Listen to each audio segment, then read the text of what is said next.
하겠습니다. 쿰바야가 아프리카어인가요? 네. 우리 옆에 분하고 이렇게 인사하겠습니다. 쿰바야. 자, 여러분 주보에 여러분 못 알아들을까봐 그 뜻이 뭔가 넣었는데 주님 이곳에 오소서 하나님의 임재를 또 사모하는 그런 모색입니다. 여러분 우리가 올해 그 주일날 마지막 결단송을 은혜라는 찬양을 부릅니다. 여러분 은혜라는 말은 나의 노력이나 수고의 결과가 아니라는 거죠.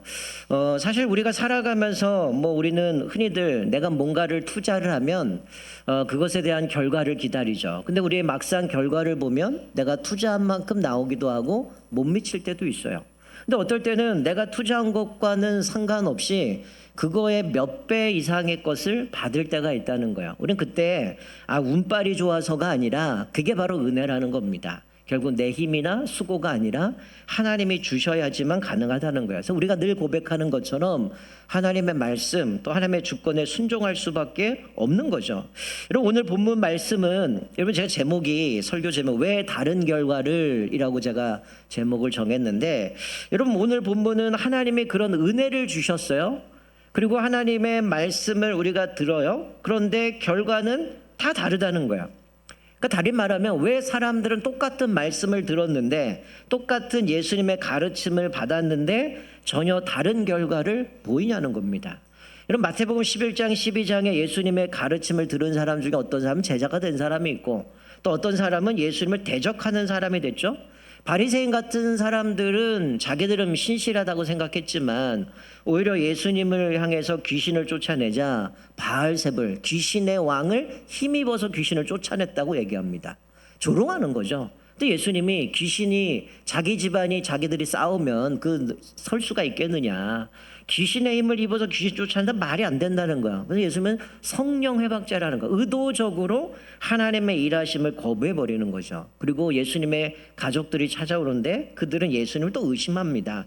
나사렛에서 선한 것이 날 수 있겠느냐. 우리가 흔히 들었지만 이 가족들조차도 예수님을 의심해요. 똑같은 하나님 나라의 복음을 들었는데 왜 그런 상반된 결과를 가져오게 되냐는 거죠. 오늘 본문은 결론부터 말씀드리면 그것은 바로 우리가 말씀을 듣고 우리의 반응, 말씀에 대한 우리의 태도가 다르기 때문이다라고 말씀합니다. 그리고 오늘 또 이제 예배가 드려지면 여러분들 가족 친지를 만나고 설 명절을 맞이할 텐데 또 이 말씀을 가지고 우리 삶을 좀 돌아보시고 또 점검하는 시간 되셨으면 좋겠습니다. 여러분 마태복음 13장은 소위 천국 비유라고 얘기하죠. 여러분 비유는 사실은 사람들이 이 비유로 얘기할 때 다 알아듣습니다. 근데 이거는 표면적인 것을 알아듣는 거지 사실은 비유는 심오한 가르침이죠. 청자들이 이것을 듣고 곧바로 이해할 수 있는 게 아니라 그 이야기를 깊이 생각해보고 해석해야 의미를 정확하게 알 수 있는 거예요. 그래서 윌킨스 같은 학자는 이 비유를 이렇게 표현했어요. 하늘의 의미를 담은 세상적 이야기. 그러니까 우리는 세상적 이야기는 다 알아요. 근데 하늘의 의미는 깊이 생각하고 해석해야 된다는 거예요. 오늘 본문 이후에 씨 뿌리는 자의 비유, 가라지 비유, 겨자씨, 누룩, 감추인 비유, 보아의 비유 여러 가지 비유들을 쭉 이해하니 이건 하나님 나라를 소개하고 있어요. 근데 비유를 얘기하죠. 표면적인 세상적 이야기는 다 알아들어요. 근데 그 안에 감추어져 있는 이야기들은 모른다는 거예요. 자, 똑같은 말씀을 들었는데 왜 결과가 다릅니까? 오늘 예수님은 이 본문 말씀 가운데 그 말씀을 듣는 청자들의 태도, 그 마음 상태에 있다라는 거죠. 여러분 이 씨 뿌리는 비유는 이들은 일상생활에 늘 겪었던 겁니다. 농부가 씨를 뿌리고 열매 맺는 거. 근데 물리적으로 씨가 열매를 맺을 수도 있고 열매를 맺지 못할 수도 있는 것처럼 마치 천국의 말씀도 다 듣지만 열매를 맺는 사람이 있고 열매를 맺지 못하는 사람이 있다는 거예요. 그 결과가 왜 그러는가? 먼저 예수님은 세 가지의 경우를 이야기하면서 이 씨가 열매를 맺지 못할 수 있는 경우를 얘기하죠. 자, 첫 번째는 마음이 굳은 사람입니다. 자, 4절에 보면 비유로 말씀하시는 이 씨가 길가에 떨어졌다는 거예요. 그래서 새가 그 씨앗을 쪼아 먹어버립니다. 여러분 여기서 마음이 굳은 사람, 무딘 사람이에요. 말씀을 들어도 무관심하고 관심이 없어요. 이 기울이지 않는다는 겁니다. 그래서 말씀을 무시하는 거죠. 새가 와서 먹어버린다 그러는데 오늘 읽은 17절 이후에 보면 예수님이 이 제자가 예수님 왜 비유로 말씀하십니까? 라고 얘기를 해요. 그런데 예수님이 이것을 해석하시면서 이렇게 말씀하죠. 19절에 보니까 악한 자가 와서 마음에 뿌려진 것을 빼앗았다라고 얘기를 합니다. 여러분, 길가에 떨어졌다는 건 씨앗이 뿌려졌는데 그 말씀을 악한 자가 와서 빼앗아 가렸다는 거죠. 여러분, 여기서는 이렇게 얘기하지만 여러분, 창세기 3장에 보면 아담과 하와가 에덴 동산 타락하는 장면을 보면 어떻습니까? 사단이 와서 교묘하게 하나님의 주신 말씀을 왜곡시키고 거기다가 다른 것을 심어버리죠. 하나님의 말씀은 이거 먹으면 정령 죽으리라 라고 얘기를 했는데 그거는 빼앗아가 버리고 뭐라고 그래요? 너 절대 안 죽어. 네 눈이 밝아져서 하나님처럼 되는데 그래서 못하게 한 거야. 잘못된 것을 갖다 심는다는 거죠. 이런 마음이 굳은 사람은 말씀이 심어져도 이게 마음에 들어가지 않아요. 관심이 없습니다. 무감각하다는 거예요. 그래서 결국은 예수의 말씀은 악한 자가 마음에 뿌려진 것을 빼앗아 버리고 다른 것들을 심어준다는 거예요. 자, 두 번째는 5절이죠. 약한 사람입니다. 말씀을 들어요. 근데 흙이 얕은 돌짝에 떨어지는 거죠. 돌밭에 떨어지는데 깊지가 않아서 말씀을 듣고 이게 씨앗이 싹이 나긴 하지만 뭐예요? 햇빛이 비춰지니까 그 뿌리가 타서 죽어버립니다. 그리고 20절에 보니까 예수님이 뭐라고 해석하십니까? 기쁨으로 말씀을 듣습니다. 야, 이게 예수님이 이렇게 말씀을 들었는데 뿌리가 없는 거예요. 그래서 햇빛을 받대니까 뿌리가 타서 말라 죽는데 예수님은 뭐라고 말씀해요? 기쁨으로 말씀을 받았는데 견디다가 말씀으로 인해 환난이나 박해가 찾아올 때 넘어진다라는 거예요. 이 사람들은 마치 천국을 심리적으로 경제적으로 뭔가 나에게 혜택을 주리라는 기대했는지도 모르겠어요. 근데 막상 심리적으로 안정적인 거나 아니면 뭔가 경제적 혜택을 주는 게 아니라 환난이 오고 박해가 찾아오니까 어떡합니까? 포기해버리는 거예요. 열매를 맺지 못하는 거예요. 흔들리는 거죠. 그래서 21절에 보니까 이렇게 말씀해요. 그 속에 뿌리가 없어 잠시 견디다가 말씀으로 말미암아 환난이나 박해가 일어날 때에 곧 넘어지는 자요라고 되어 있어요. 여러분, 여기서 넘어진다라는 단어가 스칸달리조라는 헬라어 단어인데요. 이거를 쉽게 말씀드리면 이 단어의 의미는 뭐냐면 기분이 상한 겁니다. 예수를 믿는다는데 청중이 아마도 예수 믿으면 우리식으로 얘기하면 번영과 뭔가 내 안에 평안을 약속하셨기 때문에 이것만 누린다 생각하고 교회 다니면 내가 복받고 교회 다니면 행복하고 교회 다니면 뭔가 풍요로움을 누릴 것 같았는데 막상 내 삶에 어려움이 찾아오니까 뭐예요? 기분이 상해버린 거예요. 야, 이거 내가 지금 잘못된 종교에 속았구나. 그러면 어떻게 해요? 포기해버리는 겁니다. 믿음을 저버리는 거예요. 이런 믿음이 약한 자들은 소위 거짓 헌신을 합니다. 무슨 얘기입니까? 하나님을 사랑한다 하면서도 본인에게 손해나지 않는 선에서 사랑하는 겁니다.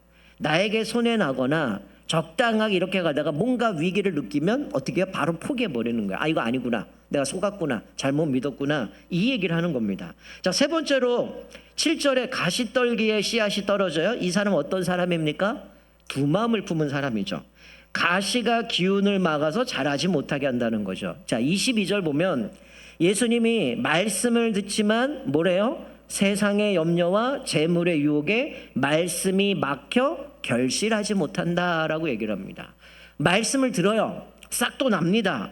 근데 뭘 갖고 있는 거예요? 두 마음을 갖는 거예요. 천국도 세상도 두 마리 토끼를 다 잡으려고 하는데 말씀을 들었는데도 이 세상의 염려와 재물의 유혹이 말씀을 눌러버려가지고 열매를 맺지 못한다는 거예요. 결국 둘 다 사랑하겠다는 거예요. 하나님도 사랑하고 이 쾌락도 유혹도 염려도 이것들 때문에 내가 하나님 앞에서 두 마리 다 잡으려고 하다가 결국은 놓쳐버린다는 거죠.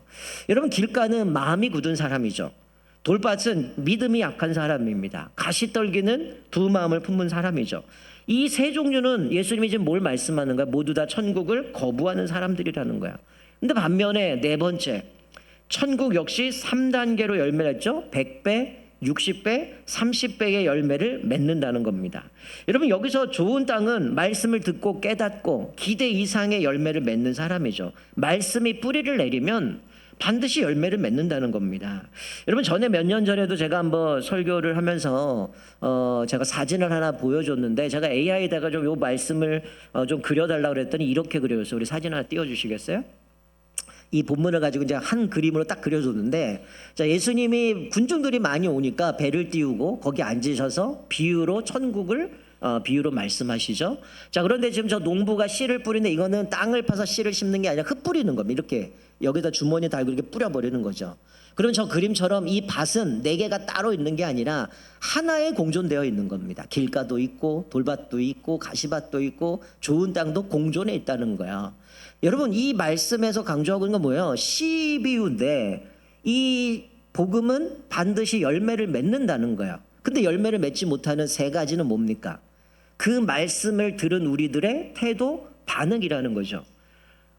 애시당초 말씀에 관심이 없는 사람, 말씀을 듣지만 믿음이 앞에서 뿌리를 내리지 못하는 사람, 환난이 오고 핍박이 오면 내가 속았구나, 이게 아니구나, 기독교는 아니구나 져버린다는 거야. 또 하나님을 사랑한다고 얘기하지만 세상도 사랑해요. 근데 이것도 잡고 저것도 잡으려다 보니까 이것도 저것도 아닌 둘 다 놓쳐버리는 모습을 보여주는 거죠. 여러분, 이 본문 말씀에서 강조하고 있는 게 뭐냐면, 여러분, 마태나 마가나 누가가 동일한 말씀을 이야기를 하거든요. 그런데 마태는 100배, 60배, 30배를 이야기하고 마가나 누가는 30배, 60배, 100배의 결실을 이야기합니다. 여러분, 마태가 강조하고 있는 것은 뭐냐면 결국 복음은 열매를 맺는다는 거야. 앞에 11장, 12장에서 뭐야? 가족이 의심해요. 바리새인들이 예수님을 바알세불의 힘을 입어서 귀신 쫓아냈다고 얘기합니다. 사람들이 예수님이 메시아인 것을 그 표징을 달라고 얘기하지만 나는 요나의 표적밖에 줄 것이 없다. 십자가에 죽으시고 3일 만에 부활하실 것을 말씀하셔요. 그럼에도 불구하고 결국 복음은 열매를 맺는다는 것에 강조를 하고 있는 거죠. 100배, 60배, 30배 열매를 맺는다는 거예요. 여러분, 왜 같은 말씀을 들었는데 결과가 다르냐는 거죠. 그것은 이 말씀을 들을 때 어떤 사람은 좋은 밭과 같은 사람이 있고 어떤 사람은 돌밭과 같다라는 거예요. 그래서 저마다 결과가 다르다라는 거예요. 그래서 오늘 15절 말씀에 보면 이사야가 선지자가 일찍이 예언을 했죠. 뭐라고 얘기합니까? 이 백성들의 마음이 완악하여져서 그 귀는 듣기에는 둔하고 눈은 감았으니 이는 눈으로 보고 귀로 듣고 마음으로 깨달아 돌이켜 내가 고침을 받을까 두려워함이라. 예수님이 이 말씀을 인용하면서 그 결과는 이들의 완악함 때문이라는 거예요. 여러분, 이 완악하다라는 단어의 의미는 두껍다, 살쪘다, 비대하다 이런 의미입니다. 즉 무감각해졌다는 거예요. 그것이 두꺼워져서 스며들지 못한다는 거예요. 결국 비유적으로 무감각하게 되었다는 거죠. 여러분, 이들은 말씀을 들었지만 무감각한 거예요. 말씀에 민감하게 반응하지 않습니다. 여러분 어떻습니까? 오늘 이 말씀을 보면서 늘 들었던 말씀이지만 오늘 마태를 통해서 예수님 하시는 말씀은 분명히 열매를 맺어요. 근데 열매를 못 맺는 세 부류가 있다는 거야. 이 사람들의 태도, 반응이라는 거죠. 듣지 않고 있어요.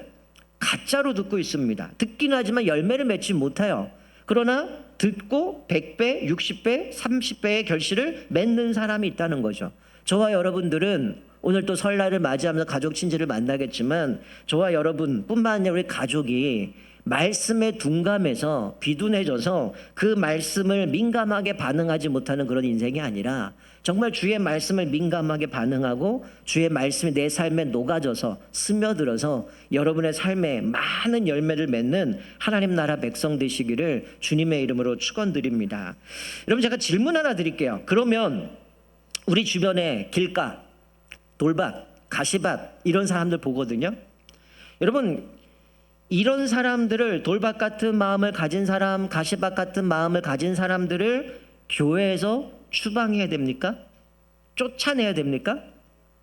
여러분, 성경은 그러지 말라고 얘기를 하는 거예요. 여러분, 그래서는 안 된다는 겁니다. 여러분, 25절 이후에 보면 예수님이 가라지 비유를 들어요. 이 가라지 비유는 마치 천국은 좋은 씨를 자기 밭에 뿌렸다는 거예요. 그런데 사람들이 잘 때 원수가 곡식 가운데 가라지를 갖다 뿌렸습니다. 여러분, 이 가라지는 대개 이제 학자들이 얘기하는 것은 뭐냐면 독보리라고 얘기하죠. 독이 있는 보리를 얘기하죠. 처음엔 이게 뿌려졌을 때 구분이 안 됩니다. 결국은 이게 자라서 나중에야 이게 진짜인지 아닌지 그 열매를 보고 알 수 있는데, 여러분, 여기 싹이 나고 결실할 때까지 이 가라지가 같이 자라고 있는 모습을 보죠. 자, 그러자 종이 주인에게 묻습니다. 주인님, 이 가라지 베버릴까요? 주인이 뭐라고 얘기합니까? 놔두래요. 베어버리지 말래요. 여러분 우리나라 속담에 그런 얘기가 있죠. 벼룩 잡으려 초가상간 태운다고. 여러분 예전에 제가 몇 년 전에 아주 재밌는 뉴스를 하나 봤어요. 어떤 사람이 자기 집에 거미가 들어왔대요. 이게 얼마나 큰 거미인지 독거미인지 모르겠는데 이 사람이 이 거미 잡으려고 뭐 했냐면 화염 방사기를 집에다 쐈습니다. 어떻게 됐을까요? 집에 홀라당 났습니다. 이게 해외 토픽에 났어요. 거미 죽이려다가 집을 홀라당 태워버렸는데 지금 예수님이 가라지를 뽑을까요? 묻는 종에게 주인은 놔두라고 얘기해요. 왜 그러냐? 29절에 보니까 가라지를 뽑다가 곡식 또 뽑을까 염려하노라 라고 얘기합니다. 여러분 우리가 길가 돌파 가시밭과 같은 사람들이 교회 안에 있으면 추방해야 됩니까? 쫓아내야 됩니까? 예수님은 그러지 말라라는 거예요. 추수 때까지 함께 자라게 놔두래요. 그리고 먼저 추수 때 가라지를 거두어 불에 태우고 곡식은 곡간에 거둬두라고 얘기합니다. 여러분 왜 남겨두라고 얘기할까요? 첫 번째는 지금 여기서 예수님 비유는 가라지 뽑다가 곡식까지 다친다는 거예요. 여러분 이 독보리는 뿌리가 아주 견고해가지고 커가지고 잘못하다면 이게 주변의 뿌리들을 엉켜버리죠. 그러다 이거 뽑다가 어린 보리들이 같이 뽑혀버릴 수 있기 때문에 주님은 그건 남겨두라는 거예요. 이거 사람들 다 아는 거죠. 마치 예수님 앞에 이 종이 이거 뽑을까요? 라고 비유로 드시는 것처럼 만약에 이들을 뽑으려다가 어떻게 한다는 거예요? 자기 사람들이 다친다는 거예요. 곡식이 해칠 수 있기 때문에 그것 때문에 남겨두라는 거예요. 또 하나는 뭡니까?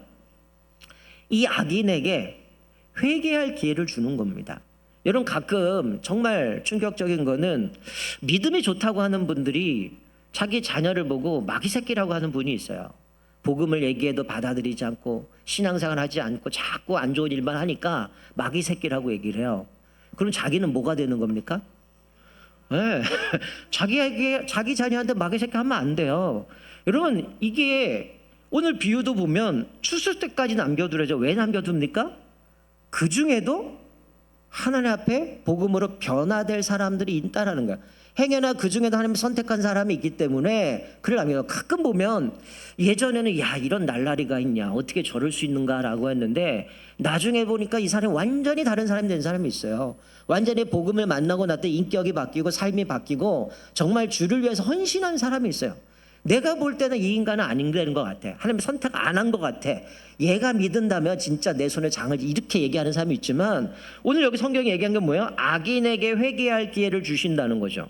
여러분 다른 서신의 복음서에도 뭐라고 합니까? 왜 주님이 더디 오신다고요? 한 사람이 더 회개하고 구원받게 하시기 위함이라는 거예요. 세 번째는 왜 그럽니까? 성도들이 그리스도의 장성한 분량까지 성숙해지기를 기다리시는 하나님의 인내와 사랑을 여기서 깨닫는 거예요. 그러니까 알곡과 가라지를 구분하는 거는 주님이 마지막 날 때까지 놔두라. 왜 그럴까요? 이거는 하나님이 하실 일이지 우리가 할 일이 아니라는 거예요. 섣불리 누가 좋은 밭이고 누가 나쁜 밭인 판단해서는 안 된다는 거예요. 중요한 건 뭡니까? 내가 좋은 밭이 되는 거죠. 말씀을 듣고 내가 민감하게 반응하고 삶에 그 말씀에 스며들어서 열매 맺는 삶, 그곳에 신경 써야 된다는 거예요. 여러분 한국교회 가장 심각한 이유가 뭡니까? 이 악의 세력을 내 힘으로 교회 힘으로 내쫓겠다는 거죠. 내쫓을 수도 없습니다. 어떤 정치적인 개혁이나 혁명으로 이루어지는 게 아니에요. 말씀이 사람을 바꾸고 말씀이 변화시키는 거죠. 물론 교회가 잘못된 것을 바르게 얘기하고 우리가 그들 기도하고 고쳐줘야 되고 하는 부분이 있지만 때로는 교회 안팎에서 그들에 의해서 상처받을 수 있어요.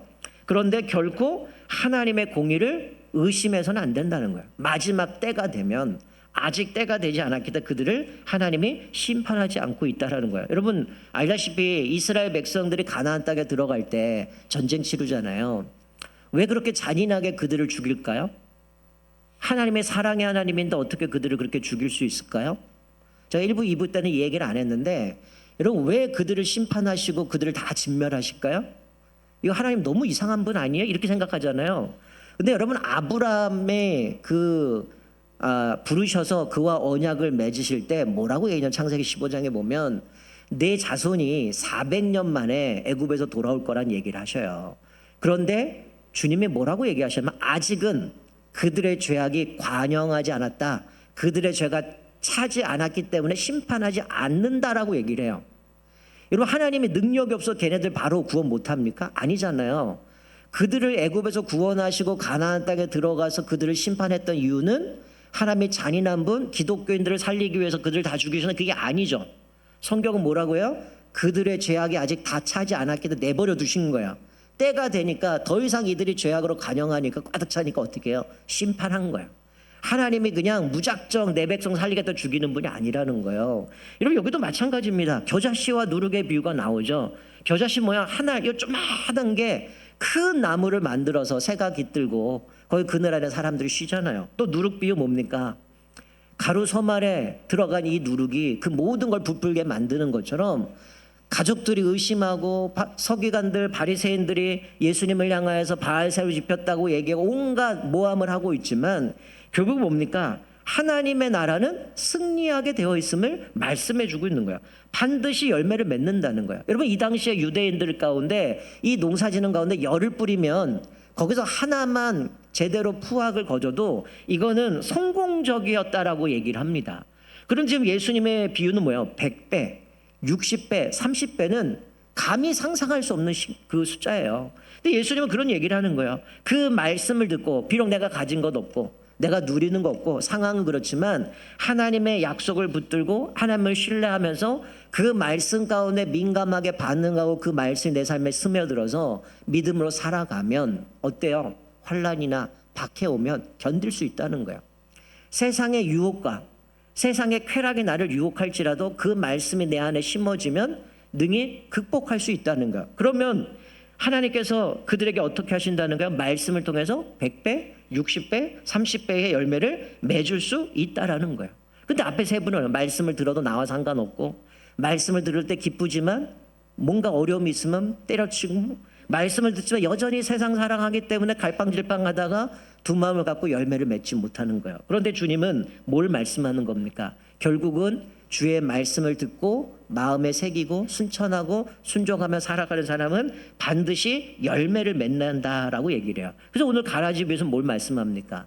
그 악한 자들은 가라지들은 다 모아서 결국은 추수 때 태움을 당하게 될 것이다 라고 말씀합니다. 여러분 또 명절을 맞이해서 여러분 가족 친지를 다니겠지만 여러분 그 가족들 안 믿는 사람들을 보면서 그냥 미워하지 마시고 측은한 마음을 가지세요. 아직은 때가 아니어서 이들이 예수를 알지 못할 때도 있어요. 지금 믿지 않지만 훗날은 그들이 우리와 동일하게 하나님의 은혜를 누릴 수 있을 겁니다. 우리가 그들을 핍박하고 그들을 미워한다면 어쩌면 그들이 우리들의 모습을 보면서 하나님을 섬기지 못하는 그런 계기가 될 수도 있다라는 거죠. 특별히 우리가 말씀을 기억하면서 오늘 예수님은 제자들에게는 허락이 되었지만 그들에게는 바리새인들에게는 허락되지 않았다는 거예요. 여러분 내가 말씀이 믿어지고 말씀이 이해가 되고 그 말씀을 사랑하게 되는 건 복인 줄 믿으시기 바랍니다. 아무나 그게 믿어지고 그것이 열매 맺는 게 아니라는 거죠. 오늘 말씀을 깊이 생각하면서 우리 자신을 돌아봤으면 좋겠어요. 나는 지금 어떤 마음의 태도인가? 어떤 자세로 살아가는가? 끊임없이 말씀을 들어요. 근데 나와 상관없는 이야기 아니면 깊이 뿌리가 내리지 못하기 때문에 기쁘긴 하지만 뭔가 또 환난이나 어려우면 또 쉽게 포기해버린 거 여전히 하나님을 사랑한다고 하면서도 결정적인 순간에는 세상의 염려 때문에 또 어떤 쾌락 때문에 그 유혹 때문에 하나님이 아닌 그것들을 붙들고 있음으로 인해서 우리가 열매 맺지 못하는 우리들의 모습은 아닌지 다시 한번 돌아보면서 특별히 말씀에 좀 민감하게 반응하시고 또 그 말씀이 여러분의 삶에 깊이 스며들어서 여러분의 삶 가운데 아무리 힘들고 어려운 고난과 핍박이 찾아올지라도 세상의 유혹과 염려가 있을지라도 우리 모두가 하나님의 말씀 앞에서 또 100배, 60배, 30배 열매를 맺으며 날마다 우리 온 가족이 또 가족 친지들이 믿음으로 하나 되어져서 또 하나님 앞에 기쁨이 되어지는 저와 여러분 되시기를 주님의 이름으로 축원드립니다. 아멘. 우리 다 같이